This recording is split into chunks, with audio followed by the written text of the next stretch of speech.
Good evening and welcome to this edition of the Evening News for today, Saturday, July 16th, 2022. I am Timothy Jaikran. Thank you for tuning in. In the headlines, Privileges Committee recommends suspension of 8 APNU AFC MPs as opposition refuses to accept sanctions.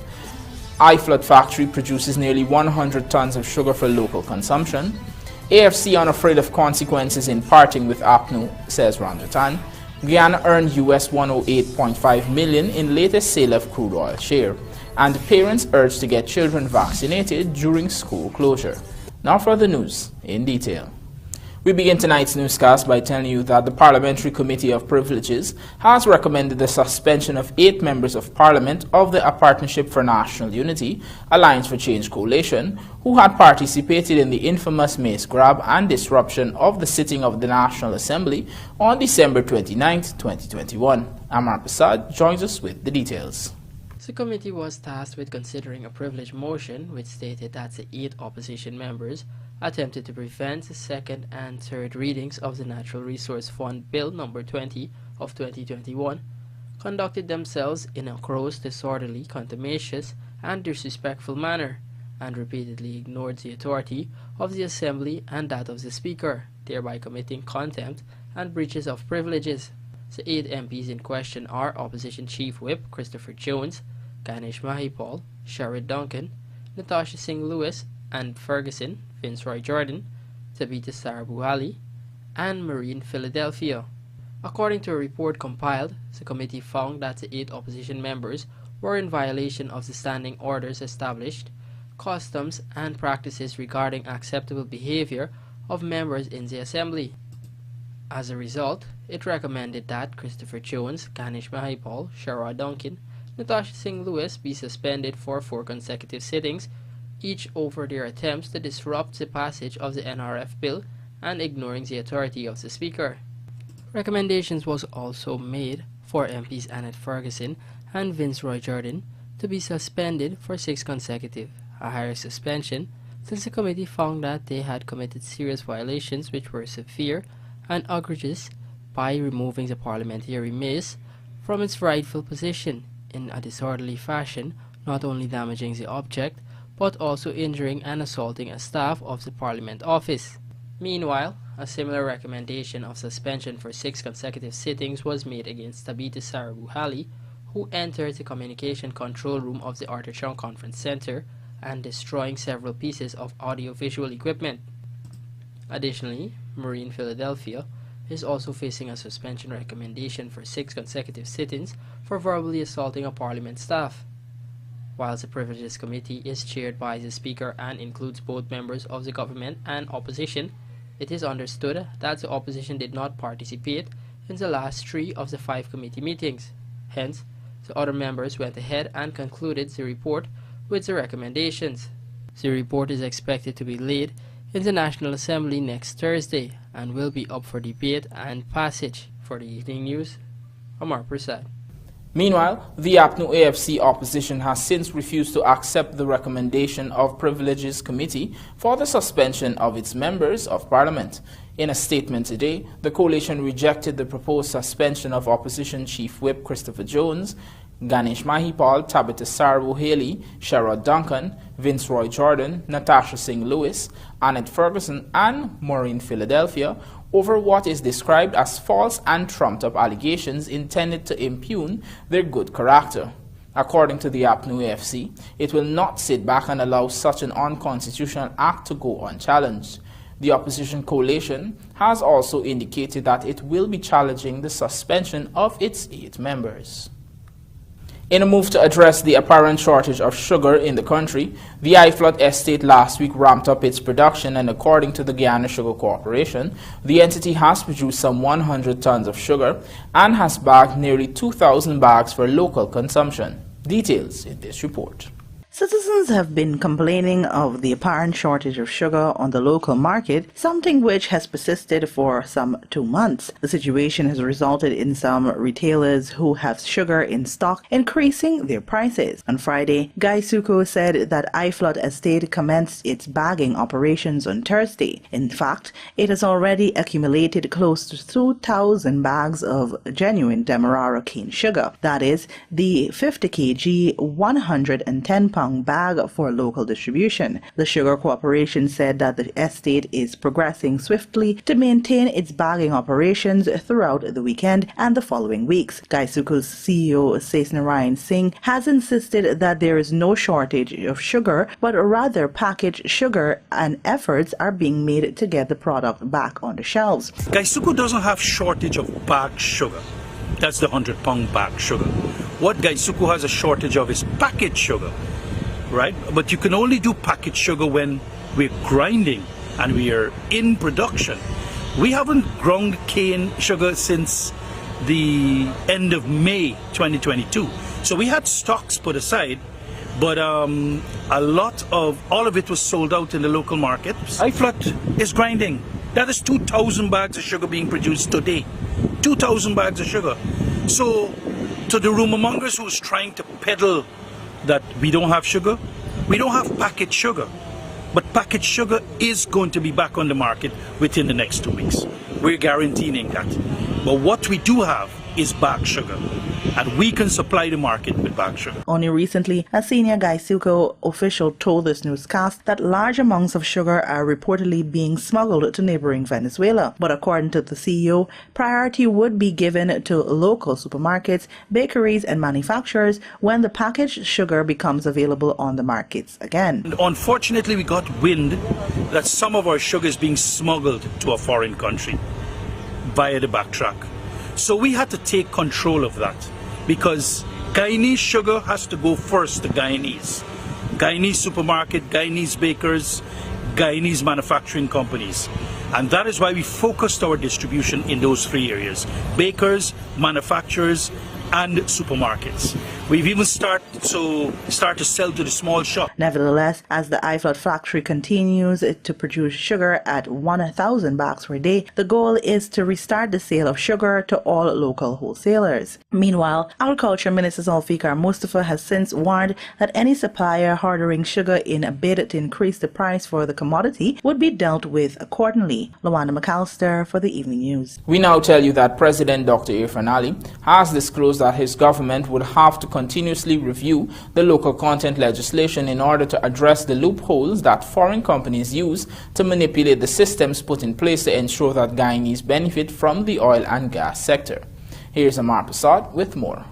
On Tuesday, it was disclosed that despite the Local Content Act, oil and gas companies continue to come up with new ways to bypass the law. In fact, Vice President Bharat Jagdeo disclosed that companies have now taken to using their junior Guyanese staff to fill up the legally mandated quota for senior management staff, all while the junior staff continues to collect their original salary. Asked about how his government intends to deal with this issue, President Dr. Irfan Ali recently told this newscast that there is a number of ways to crack down on such manipulating acts. You know, in any system, people look for loopholes.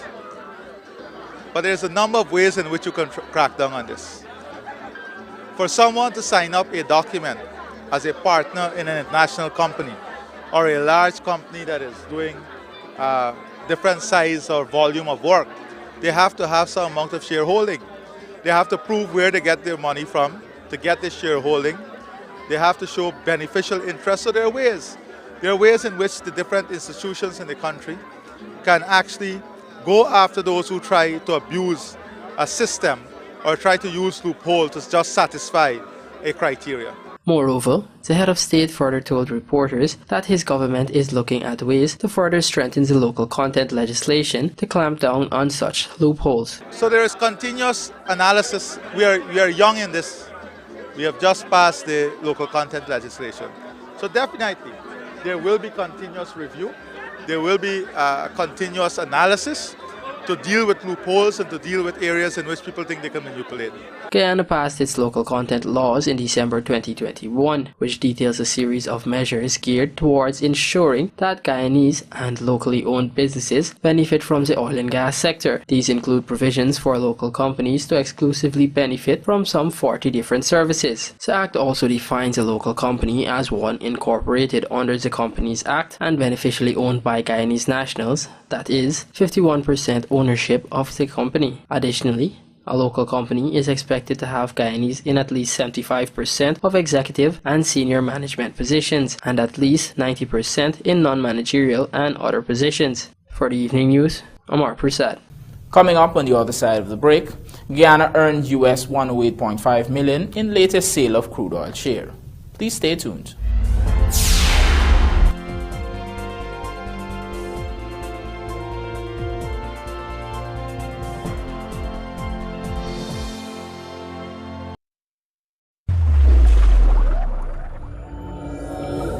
Superbet com certeza a sua melhor escolha. Com mais de 200 jogos online com Superbet, você aposta para ganhar. Cadastre-se hoje, tá esperando o quê? Basta acessar o www.superbet.gy, clicar em registrar e você já está apto a participar. Lembrando que o Superbet não é recomendado para menores de 18 anos. Moving, lifting, or bending, whatever the job, we at Sylvie's Variety Store have the right tools to make it happen. Pallet jacks and hand trucks for bonds and industrial sites, easy pickup and convenient maneuvers. Chain hoist from Roughneck and Northern Industrial, the perfect solution to lifting heavy objects. And then there's the 12-ton and 16-ton hydraulic pipe benders from 1/2 to 2 inch. We also stock the shop press machine from Northern Industrial. Sylvie's Variety Store stocks the tools to make it happen.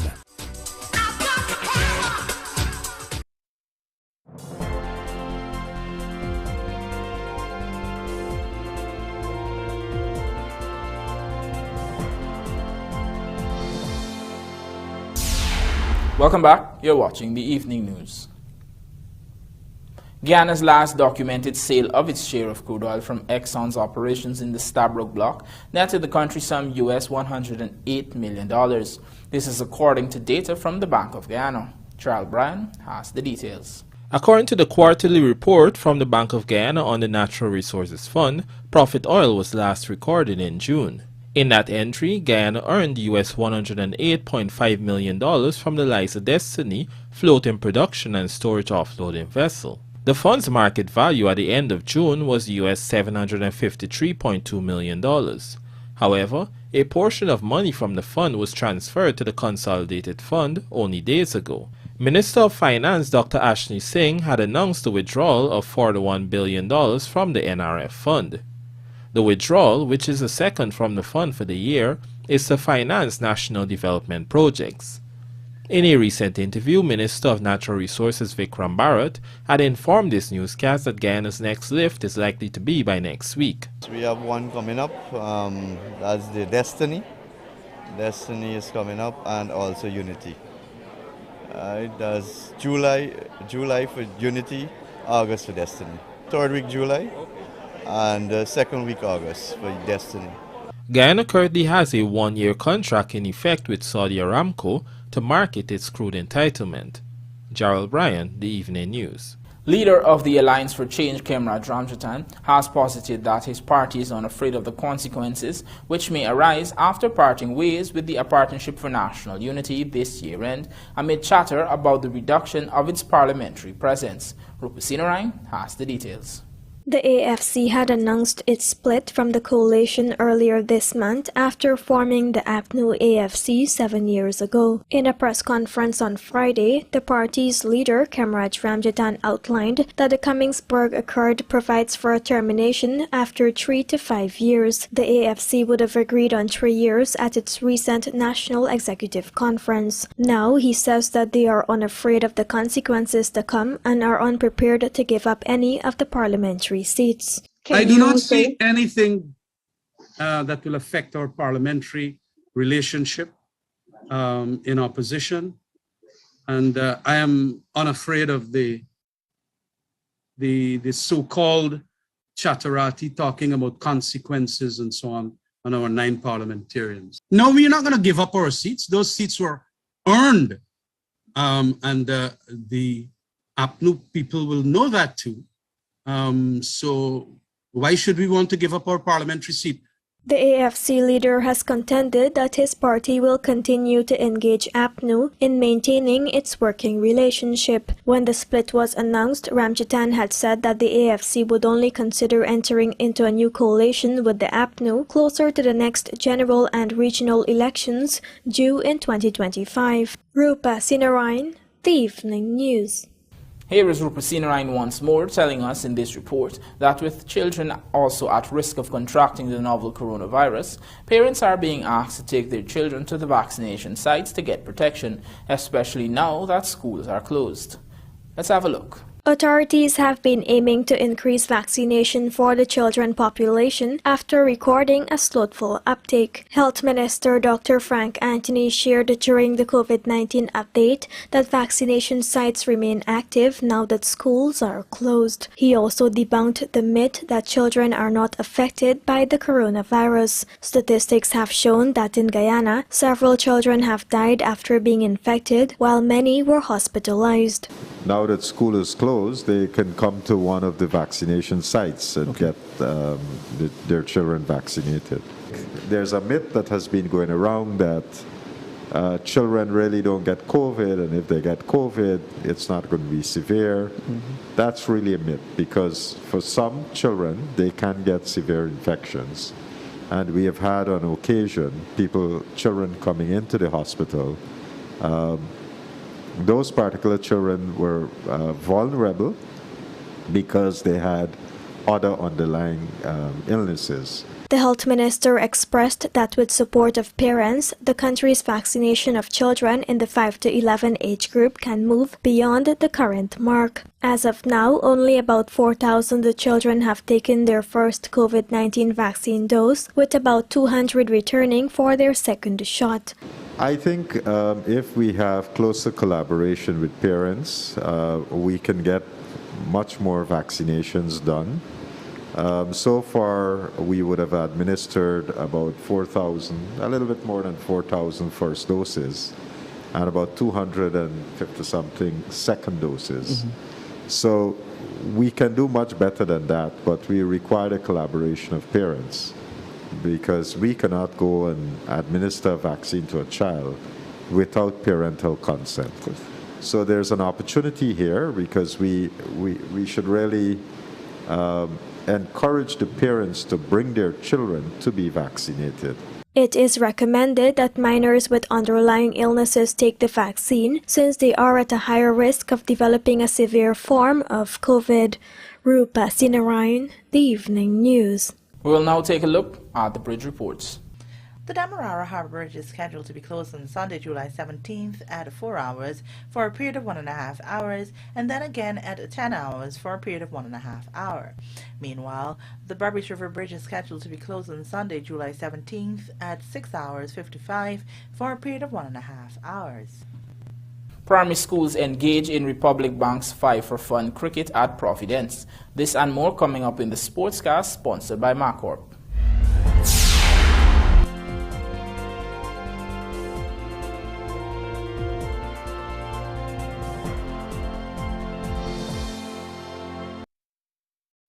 Looking to bring your dream home to reality, or simply taking on a home improvement project? Then National Hardware Limited is where you should start. Let us put that touch to your home.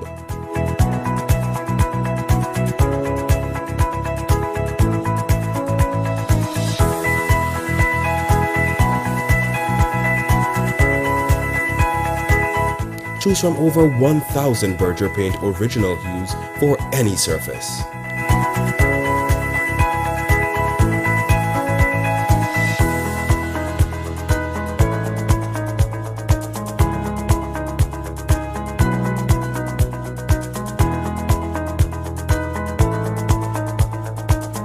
We are known for our trusted brands such as Westinghouse, Philips, Satco, Rubbermaid, Pyrex, Gibson Home, and so much more. National Hardware Limited, your do-it-best store, located in downtown Georgetown and industrial site Rijnveld. Over the years, ISG has been providing all sectors across Guyana with quality products and outstanding customer service. Proud distributor of NP and Ultra lubricants, engineered for tropical conditions. International trucks and parts, leading the change. SEM Machinery, a Caterpillar brand. SKF bearings and mounted products. Napa batteries. Tide power generators. Discover the greatest source of power. Industrial Supply of Guyana Inc., the best opportunity to make the right choice.